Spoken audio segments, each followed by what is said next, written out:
Your mind. Have a real experience. Mind makes it real. Everything in the game is It makes it real. so realistic. Your mind. It's in my spine. It makes it real. I think it's just a game. Your mind. This feels like a game to me. It makes it real.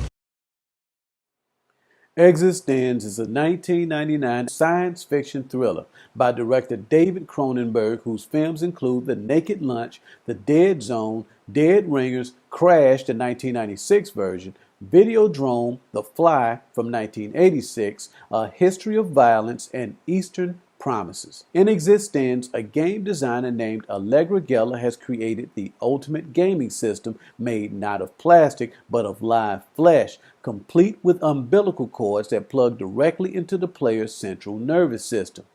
The game's test launch takes place in a church on a remote countryside where Allegra, though shy and insecure around real people, prepares to upload herself into eXistenZ with a test group.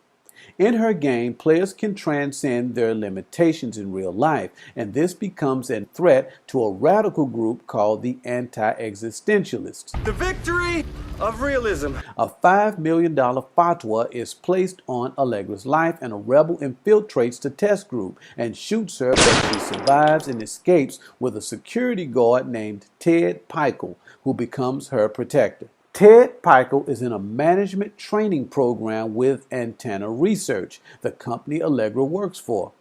Pikul's dream is to one day end up in marketing and public relations with the company, but Allegra threatens to sabotage his dream unless he plays her game to know how it feels for himself.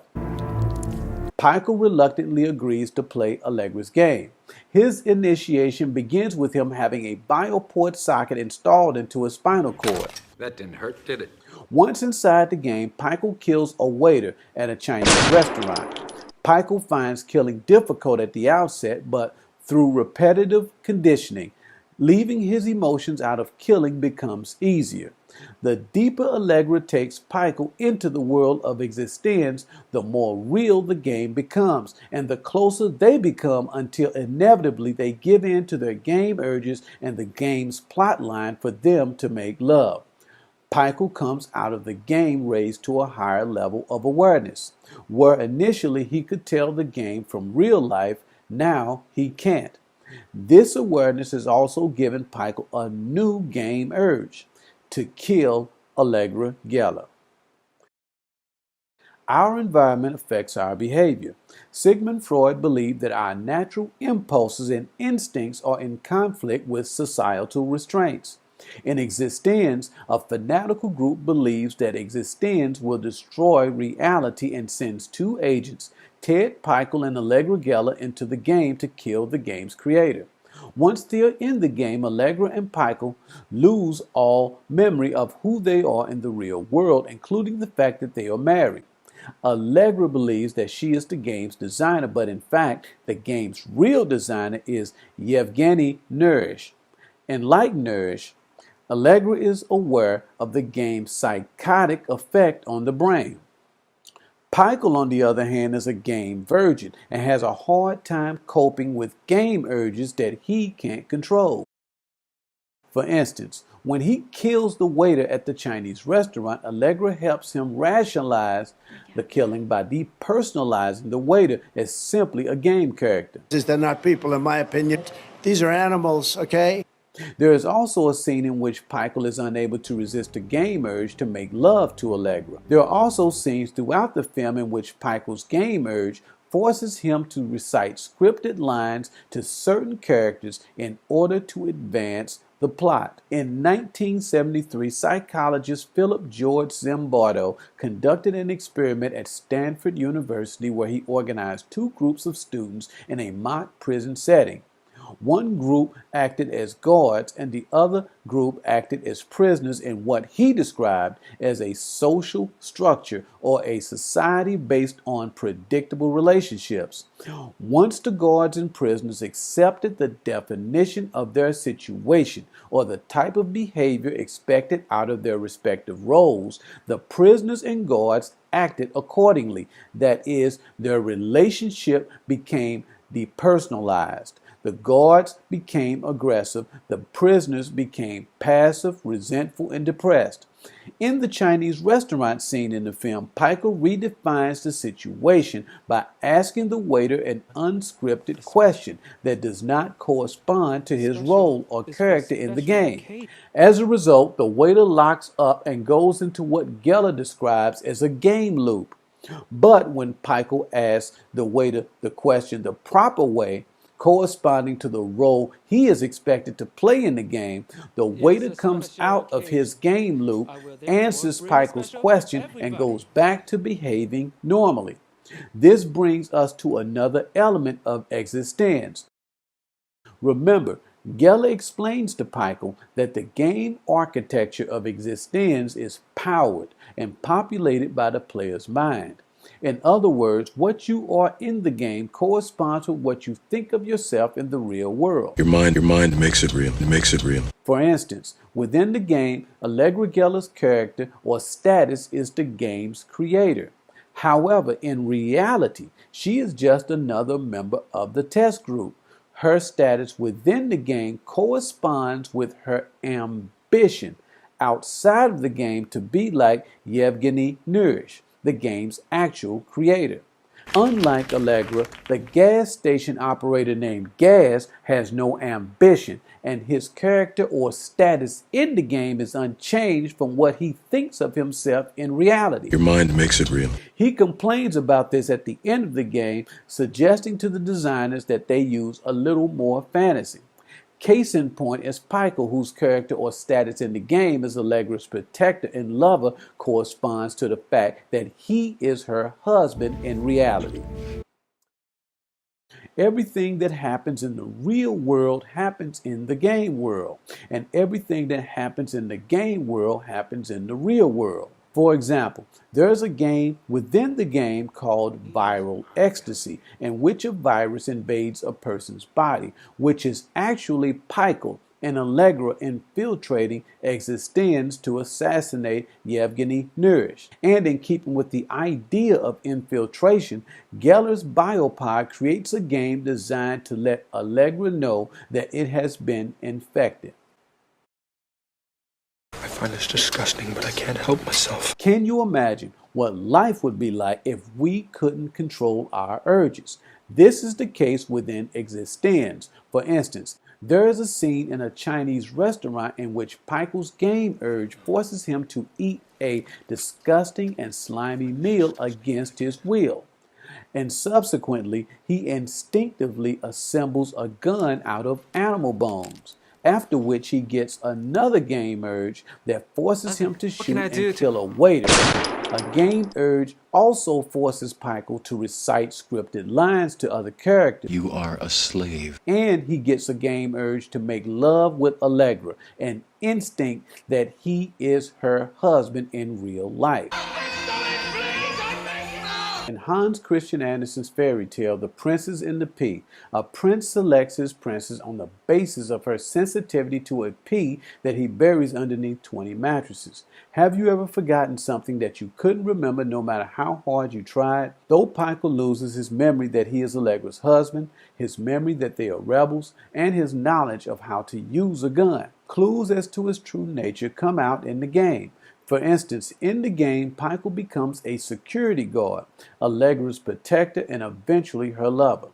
The gun that Pikul smuggles into the test group is the gristle gun that he assembles at the Chinese restaurant. In both of these examples, Pikul's game life gives him clues about his mission and who he is in real life.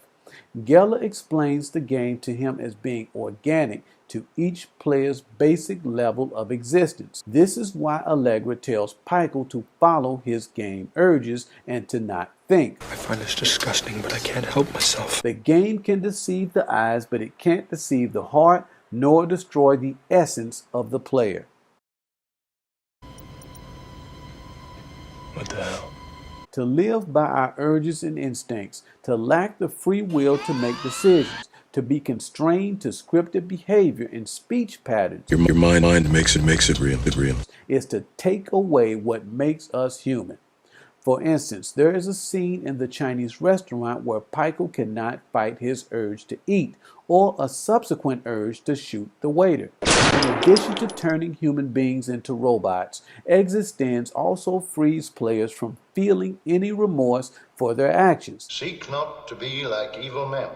In eXistenZ, Nourish plays the role of God, but unlike God, his company wants to turn human beings into robots by taking away the power of choice. eXistenZ caters to players' deep-seated fantasies, allowing players to be what they are not in the real world. For example, a player named Gas believes that reality where he works pumping gas is the most pathetic level of his existence. Notice that Gas is named after what he does for a living and not as a unique individual with a unique name. Allegra Geller is just another player at Antenna Research's product seminar, but in the game she is the game's designer. eXistenZ also frees players from their emotional constraints by conditioning players to kill game characters that are indistinguishable from real people, and also by conditioning players to depersonalize each other, such as how Allegra refers to other players as characters. In eXistenZ, Pikul becomes a game character, allows himself to have a bioport installed in his spinal cord, and makes love to Allegra Geller. He does all of this in order to relate to her before he kills her. eXistenZ has a numbing effect on those who play it. Allegra sees eXistenZ as a game, and therefore killing other characters in the game is easy. She is unconcerned about danger and threats on her life, and she prefers playing alone. But to Pikul, eXistenZ is real, so real that making love to Allegra feels real to him, as does killing off other characters in the game. Like someone who uses drugs heavily, Allegra's tolerance to eXistenZ has desensitized her physically and emotionally. Allegra's dysfunction is what sociologists Paul Lazarsfeld and Robert Merton call the narcotizing effect of too much stimulation. eXistenZ is highly addictive and risky. For instance, after playing the game, the real world seems so dull and predictable to Allegra and Pikul that they choose to go back into the game, despite the risks and dangers they face in it. And like the infection risks associated with heroin addicts sharing needles, Pikul transmits an infection in his bioport to Geller's biopod.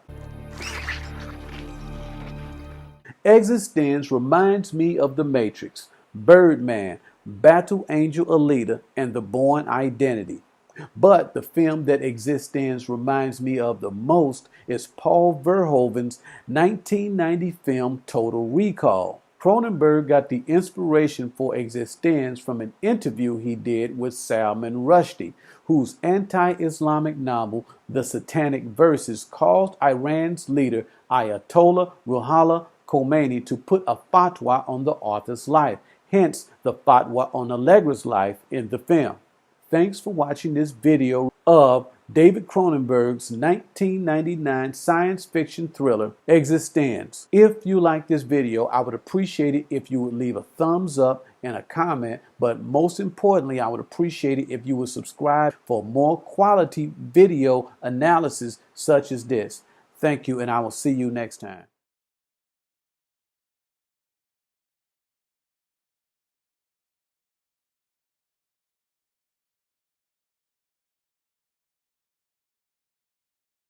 Am I different somehow?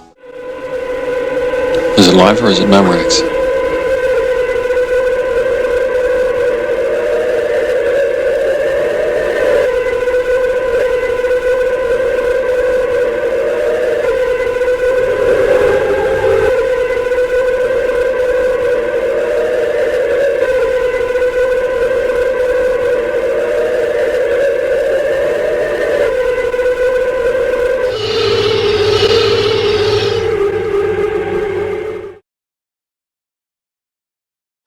really appreciate your support and welcome you to my analysis of David Cronenberg's 1986 science fiction horror film The Fly, co-written by Charles Edward Pogue and David Cronenberg, and based on French-German writer George Langelaan's short story of the same name published in the June 1957 issue of Playboy magazine. The Fly stars Jeff Goldblum as Seth Brundle, Geena Davis as Veronica Quaife, and John Getz as Stathis Borans. If you like this breakdown of The Fly, I would appreciate it if you would subscribe to the Godfather of cinema, movie reviews and more. Give this video a thumbs up, leave a comment, and hit the bell so that you won't miss any new videos that I'll upload in the future. A young scientist named Seth Brundle invents a teleportation device.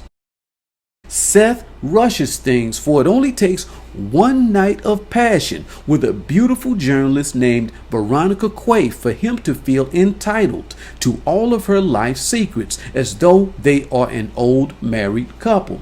And instead of following protocol by waiting for the test results on a baboon to determine if it had been properly sequenced after being teleported, Seth rushes things again by teleporting himself out of his jealousy that Veronica is still fooling around with her ex, Stathis Borans.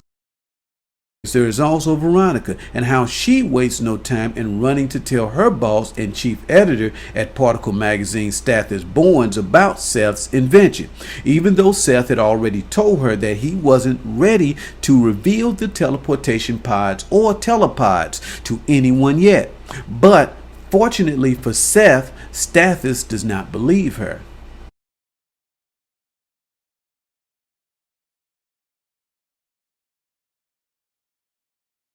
We don't eat everything we want to eat. We don't say everything we want to say.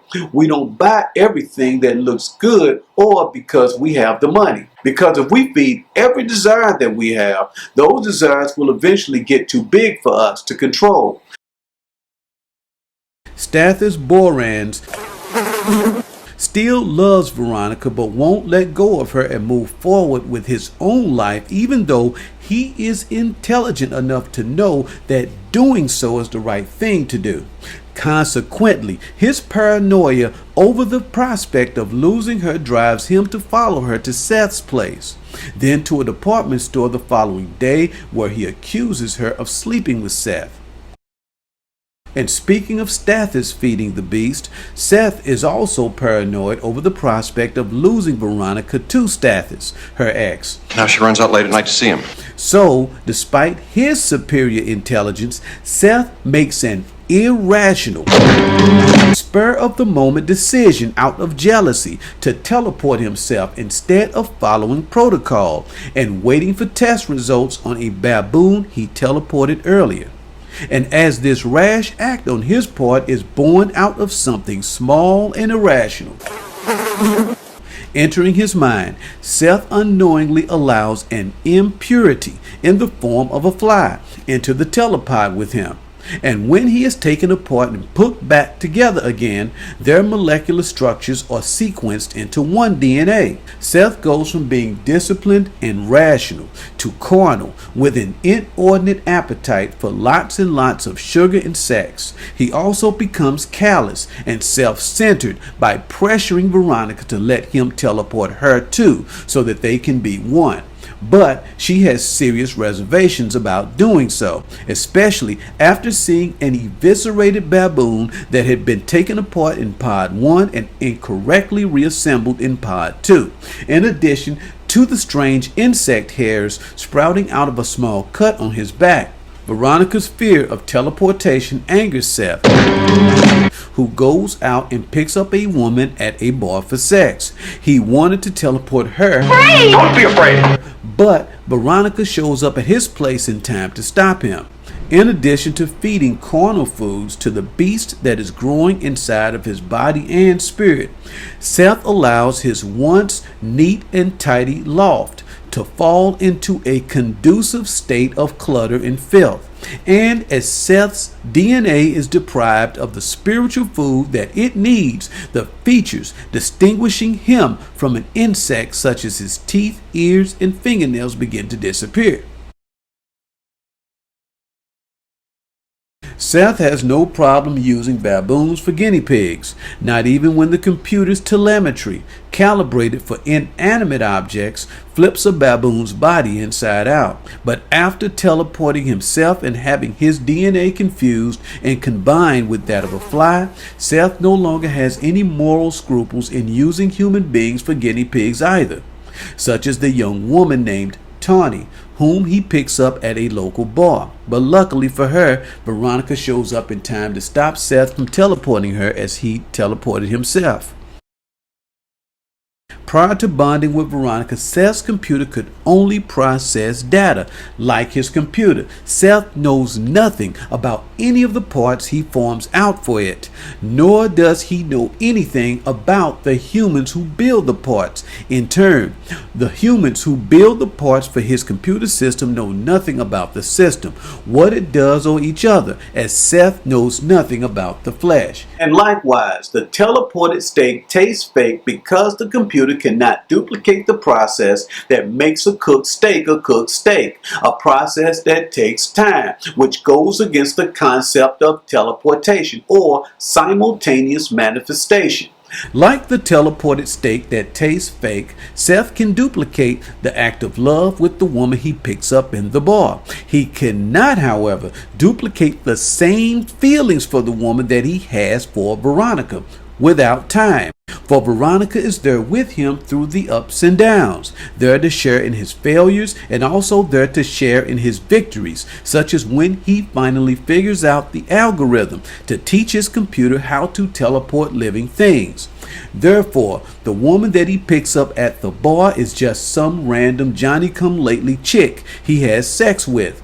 They have no equity in each other and no time together before having sex, as there is no time or physical space in teleporting from one point to another point, only nothingness. Veronica develops an emotional attachment with Seth that puts him in touch with the flesh or his needs as a physical, spiritual, and emotional being. In turn, he shares his new awareness of Seth with his computer, which in turn converts the telepod into a splicer, literally and figuratively, as Seth and Veronica bond because of the time that they spend together. And speaking of attachment and Seth's inability to separate his DNA from the fly, Veronica cannot seem to separate herself from her ex, Stathis Borans, who happens to be her boss and uses this position to undermine her work with Seth. I want to know what's going on. He often stops by her place to take a shower unannounced. He follows her to Seth's place and a department store to grill her about staying with Seth overnight. I've been waiting for you for one whole week. However, later in the film, Veronica's annoyance with Stathis changes. Like the eviscerated baboon in the beginning of the film, Seth's metamorphosis into a giant fly enables her to see the way that Stathis looks on the inside. In order to overcome motion sickness and shyness, Seth Brundle invents a teleportation system so that he can travel from place to place, from a hermit into an outgoing extrovert in a split second, and avoid the effort it normally takes to overcome motion sickness and shyness. And like Seth, Veronica also has a system for avoiding things that are uncomfortable, like cutting loose of her ex, Stathis Borans, and moving on with her life. By equivocating and throwing out mixed signals, she can avoid hurting him by not breaking up with him completely. In one scene, Stathis stops by her place to shower because he kept his key, and she never had her locks changed to keep him out. She also continues to work as a journalist at his magazine, even though she could work for another magazine, such as Psychology Today. Bonding emotionally and physically with Veronica, Seth's personality changes simultaneously as weird hairs appear on his back after he accidentally teleports himself with a fly that fuses with him at the molecular level. Feeling like a new, stronger version of himself, he wants to teleport her too, to share his experience, but she is afraid to do this, which angers Seth to leave after threatening to find another woman who will. But even after catching him with the trashy slut at his place, Veronica won't leave him as she won't leave Stathis, despite signs that he could also be dangerous. Seth Brundle teaches his computer how to bond living things together, but once bonded, those things can never go back to being separate. However, as there is no way to start a new life without letting go of an old one, nor to go from one point to another physically without space and time, there is no way that Veronica can move forward with her life without leaving Stathis and hurting him, since he cannot separate himself from her and move forward with his own life any more than Seth can separate his DNA from the fly. For Stathis avoids the pain of letting Veronica go and moving forward with his life, as Seth avoids the discomfort of getting out of his apartment and meeting other people. At first, Veronica won't commit to moving forward after breaking up with Stathis by changing the lock on her door to keep him out and leaving his company and finding a job someplace else. However, by the end of The Fly, she realizes that she is only enabling Stathis' emotional paralysis by her indecisiveness and ambiguity.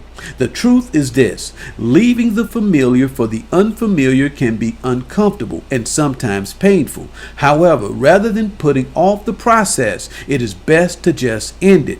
Therefore, Stathis shoots the cable between Pod 1 and 2 to stop Seth from bonding with Veronica and their unborn child. And afterwards, Veronica levels a shotgun at Seth's head and squeezes the trigger, putting him and her relationship with Stathis Borans out of their misery. Thanks for watching my analysis of David Cronenberg's 1986 film The Fly, and be sure to hit the bell to be notified of my next film analysis or review dropping soon. Until next time.